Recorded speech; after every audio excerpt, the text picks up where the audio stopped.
है, तो मैं रात में ट्रेन में बैठता हूँ और सुबह में मुंबई पहुंच जाता हूँ। अब जो मुंबई पहली बार आता है ना, वो ना अलग अलग चीजों को देख के चौंकता है, जैसे बड़ी बड़ी बिल्डिंग्स, बड़े बड़े सुपरस्टार्स। और इधर मैं जैसे मुंबई के स्टेशन पे उतरा, वो बहन की एलिवेटर स्टेशन पे, वो भी भाई साहब इसको एस्केलेटर बोलते हैं। एलिवेटर मतलब आंखों में भरोसा ही नहीं हो रहा है। मैंने मम्मी को फोटो खींच के भेजी, मुंबई एलिवेटर, वो भी स्टेशन पे। भाई साहब एस्केलेटर होता है। देखो ये हमारे स्टेशन पे नहीं होते हैं, हमें पूरा ब्रिज पैरों से चढ़ना पड़ता है। और मेरे गांव के ब्रिज पता है बादलों में होते हैं। वो ब्रिज को इतनी ऊपर होने की जरूरत भी नहीं है, उसको किसी इंजीनियर ने भी नहीं बनाया है। ये गांव के लोगों ने मस्ती मस्ती में उसको इतनी ऊपर तक बना के आ गए। अब वो स्टेशन का ब्रिज ना आउटर स्पेस तक पहुंच चुका है। सारा कुली लेके भी जाओगे ना तो थोड़ा ऊपर जाके तुम्हारी कुली को भी कुली करना पड़ जाएगा। भाई साहब कुली करना पड़ेगा। अरे किया तो है तुम्हें। अरे आप कुली, मुझे कुली करना पड़ेगा। रुको कुली। हाँ जी भैया, इन्हें ऊपर तक छोड़िए यार। अरे पागल हो क्या मियां, ऊपर तक जाना है तो स्पेस सूट किधर है तुम्हारा? और ऑक्सीजन सिलेंडर लेके आए कि नहीं? ऊपर ऑक्सीजन बहुत कम है, हम लोग क्या बहुत ऊपर खड़े हैं मियां। देखो यहाँ से वो माउंट एवरेस्ट भी दिखता है। देखो आज की रात तो हमें ये सीढ़ियों पे सो के गुजारनी पड़ेगी। ऊपर पता नहीं कहाँ के खूंखार जानवर घूमते हैं। और सबसे जरूरी बात, हम लोगों के बीच में मैं सोऊंगा। मुझे मुंबई से अपने स्टेशन जाने में 10 घंटे लगते हैं और फिर अपने ही शहर के स्टेशन से घर जाने में पौने 7 महीने। अब तुम बोलोगे नॉट योर टाइप, तो बहुत ही विलेज पीपल है। हाँ तो ठीक है, हूँ मैं, नहीं होते हैं हमारे यहाँ पे एक्सेलरेशन। भाई उसको एस्केलेटर वीडियो को आगे बढ़ाते हैं। मुंबई जाने से पहले मुझे ऐसा लगा था कि वहाँ पे सब लोग मचाएंगे, टेढ़े चाले सीधे चाले इस तरीके से बात करते होंगे। तो मैं भी ना फुल रेडी था। मैं स्टेशन से बाहर निकला और एक ऑटो रोका। तो सबसे पहले तो मैंने अपनी ट्रेन में खरीदी हुई 24 कैरेट आइस डायमंड चेन आगे करी। मैंने 20 रुपए में खरीदी थी, आगे अपना टाइम आएगा भी लिखा था। क्योंकि मुंबई में थे यार, थोड़ी अमीरी दिखनी चाहिए। कौन है अंबानी है, किधर रहता है वो, है क्या उसके पास ये? तो ऑटो वाला पूछता है किधर जाओगे? इधर मैं फुल मुंबई के स्वैग में। क्या बोलते हो ऑटो वाले? चाचा अंधेरी चलोगे क्या? चलो ना, मचाते ना अंधेरी में चल के। अंधेरी में तुम उजाला लेके आओ।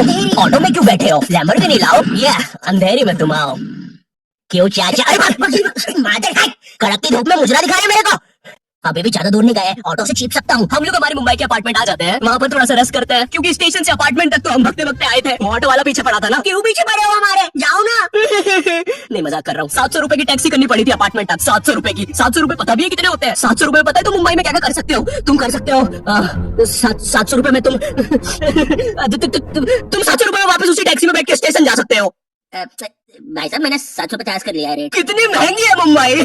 तो मैं और मेरा दोस्त डेल्स, हम लोग हमारे बाकी दो दोस्त से पहले आ गए थे। तो अब हमारे पास कुछ करने के लिए नहीं था। तभी मुझे मेरी एक फीमेल फ्रेंड ने मॉल में मिलने बुला लिया। तो हम लोग जाते हैं मिलने, वापस 700 लगा के। ये मुंबई में ना। तो मेरी दोस्त ने मुझे एक मूवी देखने बुलाया था, अवतार। मूवी में ज्यादा कुछ खास था नहीं। कुछ नीले लोग नंगे होकर पानी में भाग रहे होते हैं रोबोट मशीन से बच के। ये मूवी मैंने 3D में देखी थी। ज्यादा कुछ चेंज नहीं हुआ। अब बस वो नंगे लोग मेरे साइड से निकल के भाग रहे थे। हम ये जंग जीत के रहेंगे। सर वो सब तो ठीक है, वो आदमी कौन है? अरे वो हमारी मूवी देख रहा है 3D में। उसे तो मजा ही आ जाएगा जब हम सब नंगे होकर उसके सामने से भागेंगे। मेरी बात सुनो सब लोग, हम लोग उसके बहुत पास से भागेंगे, लेकिन उसे टच नहीं करेंगे। जी मैंने तो अपने हाथ भी गीले कर लिए सुसु से। जैसे ही मैं नंगा होकर उसके पास से भागूंगा, अपने हाथ उस पर लपलपा दूंगा। चीटों से उसे लगेगा मूवी और रियल है। मेरी जिस फ्रेंड ने मुझे मॉल में बुलाया था, उस दिन उसका बर्थडे था और मैं इधर बेशरम बेहया खाली हाथ गया था। बिल्कुल उस लेंडू बच्चे की तरह जो बर्थडे पार्टी में खाली हाथ आ जाता है। फ्री का नमकीन और केक दे दो बस उसे। तो ये बच्चा इधर मैं था। चीजें अभी इधर खत्म नहीं हुई है। उस बंदे ने फिर मुझे गिफ्ट दे दिया। चीजें अब सीरियस हो गई है। दुनिया का सबसे बड़ा क्राइम इधर, ठीक है, इधर है। और फिर आता है किसी के बर्थडे पे उनसे गिफ्ट ले लेना इधर। पहले तो मुझे समझ में नहीं आएगी, बंदी मुझे टॉन्ट मार रही है कि सच में गिफ्ट दे रही है। मुझे उस समय इतनी ज्यादा शर्म की अनुभूति और आभास हो रहा था, मेरा मन कर रहा था उठ के भाग जाऊं वहां से। अरे वो बाहर बहुत गर्मी है ना, इसलिए मैंने सोचा स्प्राइट पी लूं आके। और पेरी पेरी फ्राइज भी मेरा फेवरेट है।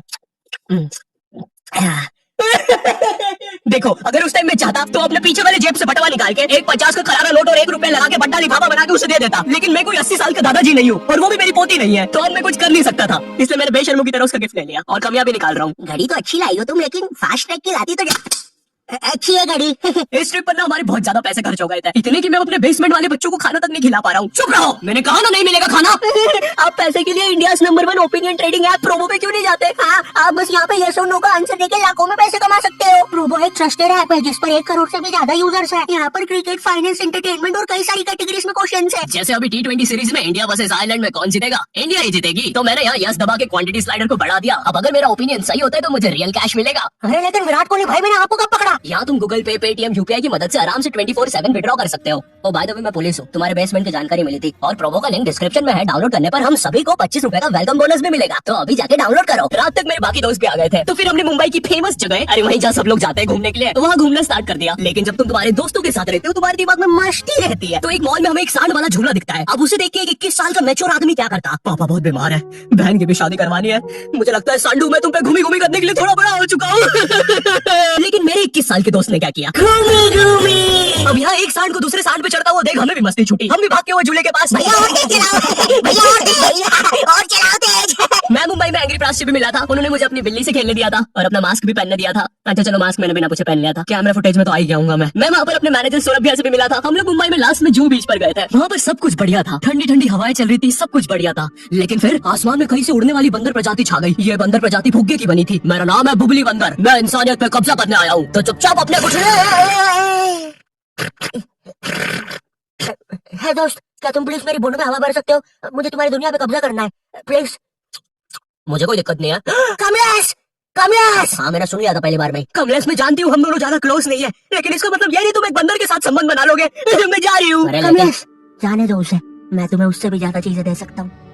मुंबई के बाद हम लोग निकलते हैं गोवा के लिए। गोवा काफी चिल जगह थी। मैं वहाँ पर काला भी हो गया था दिन भर बीच पर धूप में भटकने के कारण। सच में वहाँ पर धूप तो बहुत ही ज्यादा थी, मतलब इतनी ज्यादा कि जमीन के अंदर से लोग बाहर आ रहे थे या अंदर जा रहे थे। कोई मुझे बताएगा ये क्या हो रहा है यहाँ पे? गोवा में तुम ऐसे बीच पे राइड्स वगैरह कर सकते हो, जैसे जेट स्की। इसमें ना तुम्हें आगे टंकी पे बिठा लेंगे बच्चे की तरह और पानी का एक चक्कर काट के वापस ले आएंगे। ये चलो ना। अरे हो गया भैया, अरे हम तो किनारे से वापस आ गए। इसके बाद आती है कुछ जानलेवा राइड्स, डेंजर राइड, जिसमें तुम्हें बोट से समुद्र के बीचों बीच ले जाएंगे और पतंगा बना के उड़ा देंगे। एक और चीज रहती है, जब तुम समुद्र के बीचों बीच पहुंचते हो ना, तो वो बोट वाला तुमसे पूछते हैं कि तुम्हें पानी में जाना है क्या। तो अब यहाँ पे जिसको तैरना नहीं आता है वो तो कुछ नहीं बोलेगा, लेकिन उस समय मेरे दिमाग में पता नहीं क्या चल रहा था कि मुझे पूरे गोवा के एक्सपीरियंस लेने हैं। मुझे तैरना नहीं आता है, मैं उधर गया समुद्र में। शुरुआत के 3.25 सेकंड तो कुछ भी नहीं हुआ, फिर पानी मुझे नीचे खींचने लगता है। ये तो कुछ भी नहीं, अब मैं बोट से भी दूर जा रहा हूँ धीरे धीरे। भैया भैया भैया भैया घंटा